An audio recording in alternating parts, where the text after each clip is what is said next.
నమస్తేనా? నమస్తే. ఏ నుంచి వచ్చారు? మేము నాగర్ కర్నూలు కల్వకుర్తి కాన్స్టిట్యూన్సీ. కల్వకుర్తి. సో ఎందుకని అంత దూరం నుంచి గీడికి ఎందుకు వచ్చారు? ఈరోజు రాష్ట్ర ప్రభుత్వానికి వ్యతిరేకంగా మా రాష్ట్ర అధ్యక్షులు కిషన్ రెడ్డి గారి ఆధ్వర్యంలో ఫోన్ ట్యాపరింగ్ వ్యవహారమై జరిగినటువంటి కార్యక్రమానికి పెద్ద ఎత్తున తరలి రావడం జరిగింది. సో ఎట్లా మీది నాగర్ కర్నూలు పార్లమెంట్ అన్నా, సో అక్కడ బీజేపీ అభ్యర్థి గెలిచే ఛాన్స్ ఉందా, లేకుంటే వేరే ఆర్ఎస్ ప్రవీణ్ కుమార్ సార్ గెలిచే ఛాన్స్ ఉందా అని అక్కడ అంటున్నారు. ఈసారి ఖచ్చితంగా నాగర్ కర్నూలు గడ్డ పైన భారతీయ జనతా పార్టీ జెండా ఖచ్చితంగా రెపరెపలాడుతుంది.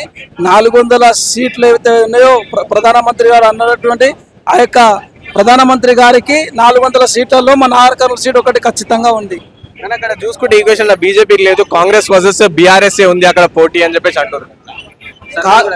కాంగ్రెస్ వర్సెస్ బీఆర్ఎస్ అనడానికి ఎలాంటి ప్రూఫ్స్ లేవండి.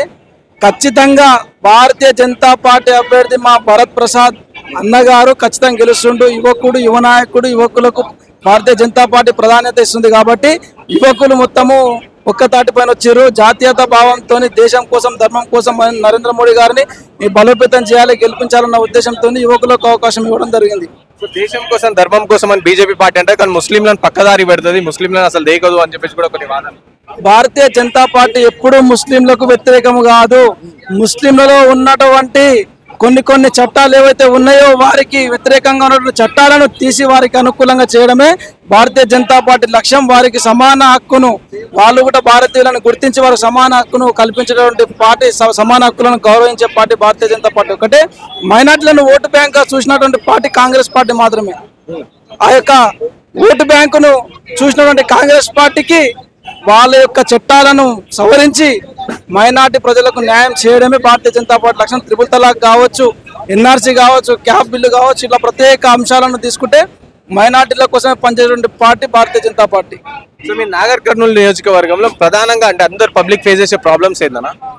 మా నాగర్ కర్నూలు జిల్లా పాత పాలమూరు జిల్లా, హైదరాబాద్ కు చాలా దగ్గరగా ఉన్నటువంటి జిల్లా.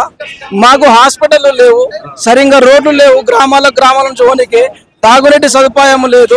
మాకు గవర్నమెంట్ ఇంజనీరింగ్ కాలేజీలు కానీ, పాలిటెక్నిక్ కాలేజీలు కానీ, ఇంటర్మీడియట్ కాలేజీలు కానీ, డిగ్రీ కాలేజీలు కానీ, పీజీ కాలేజీలు కానీ, ఎలాంటి కాలేజీలు కానీ మాకు లేవు.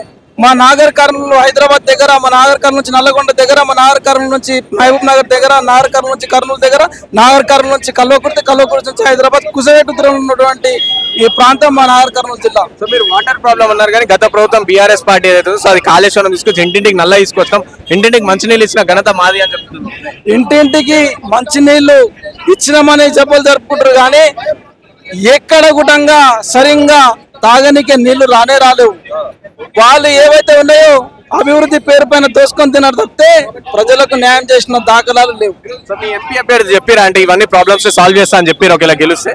మా ఎంపీ అభ్యర్థి యువకులు పడేటటువంటి బాధలు, అన్ఎంప్లాయ్మెంట్ కావచ్చు, విద్యా వైద్య రంగం కావచ్చు, ఇలాంటి ఇబ్బందులు ఉన్నా ఏదున్నా కానీ తీర్చడానికి ముందరుంటామని ఒక యువకునిగా వచ్చిండు. యువకుని ఆదరించడానికి మన నాగర్ కర్నూలు ప్రజలు సిద్ధంగా ఉన్నారు.